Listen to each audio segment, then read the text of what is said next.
The acquisition process has a number of stages. Primarily, it's to identify the target and then calculate how you're going to fund it. Next stage is getting to some sort of deal where you get to heads of agreement and you negotiate a deal with the vendors.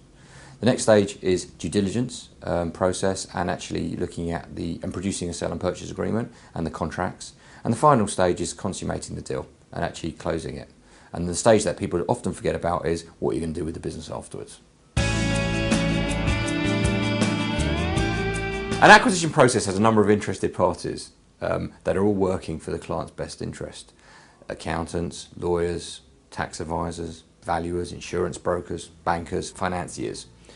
The reality is that all of these parties have to be project managed to be on budget and on time and deliver the client's objectives. The biggest indicator of a success is where there's a win-win for both parties, for the buyer and seller. They both come away from the process feeling that they've actually achieved an objective and worked together well.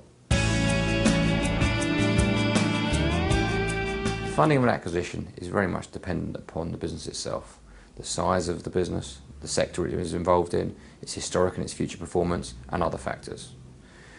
When thinking about making an acquisition, what we actually do is we sit down with the business owners or the potential business owners and we produce a financial plan.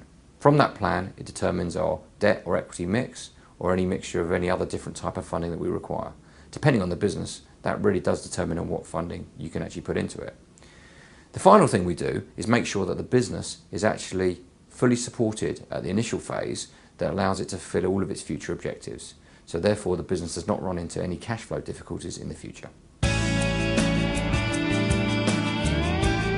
The valuing of private companies is not a science. While public companies do have a valuation placed on them from the public markets, private companies are much more difficult to value. Therefore you need a greater level of expertise to get that correct. The reality is what you should do is benchmark it against industry norms and look at deals that have been done in the space. They're a good starting point in the valuation. But having done this for 20 years, the reality is that each business is very different. No two businesses are exactly alike, and therefore valuations vary depending on the business itself.